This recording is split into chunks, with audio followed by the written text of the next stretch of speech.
Why timeshares are dead. Once unstoppable money-making powerhouses, leading timeshare companies are gradually being reduced to inert apartment complexes. 2. Spain enacted a strict timeshare law designed to protect consumers from high-pressure sales. 3. Timeshare was an idea whose time has passed.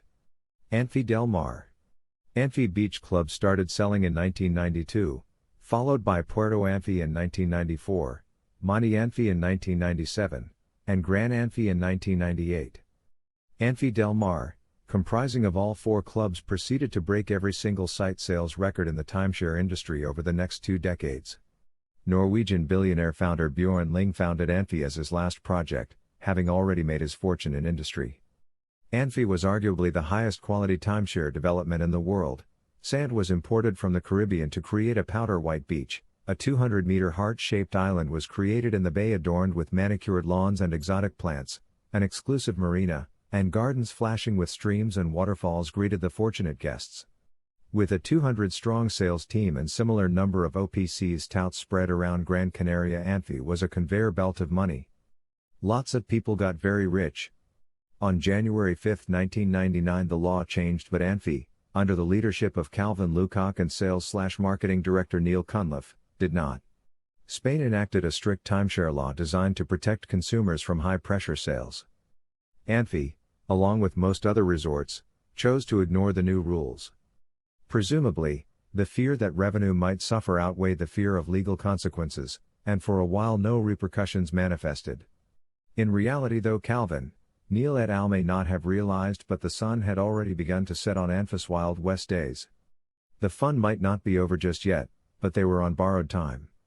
In 2015, the first case against Amphi reached the Spanish Supreme Court. Amphi lost, and kept losing. Amphi is now being forced to pay compensation money to owners with illegal contracts. Amphi has over €48 million in cases against them so far. They have been accused of criminally but fruitlessly hiding assets to avoid paying up. Club La Costa. Roy Perez opened Club La Costa in 1984 when he purchased his first resort, Las Farolas, on the Costa del Sol. Perez expanded rapidly in the 1980s and 1990s. In 2013 he rebranded as CLC World Resorts and Hotels. Currently there are 32 CLC World Resorts, including holiday accommodation, luxury yachts and canal boats. Roy Perez keeps direct control of the developments and direction of CLC. Perez, originally from South Africa, turned 70th birthday this year and shows no signs of slowing down. CLC World, like Amphi, opted to ignore the new laws. They too are paying a heavy price. So far around €20 million in compensation awards have been issued against the company, a large portion of which have been won by European Consumer Claims ECC, on behalf of mis-sold CLC members. CLC World laid off its sales staff in October 2020, originally until further notice. Barely a month later they closed their sales teams indefinitely and Club La Costa UK, plc was placed into administration. A few weeks after that, 4 of CLC's Spanish companies went into liquidation. Even though CLC told its owners that their memberships would not be affected, the activity sparked concern among CLC members and observers alike for the future of the club. Silverpoint. Formerly Resort Properties, Silverpoint sold timeshare at Hollywood Mirage Club, Beverly Hills Heights, Beverly Hills Club, Palm Beach Club and Club Paradiso, all on the island of Tenerife. Resort Properties was founded in the 80s by British businessman Bob Trotta, who ran operations with marketing man Danny Lubert, before they left to create First Property Group in Dubai. Mark Cushway now headed up Resort Properties, then Silverpoint Vacations. Cushway took the company down a path of suspect investment schemes called the ELLP, involving a share of accommodation profits from the hotel group. These profits materialized for the first year, encouraging investors to double down. After the second round of investments, the company went into liquidation. The investors lost everything. Silverpoint had also disregarded the Spanish timeshare legislation.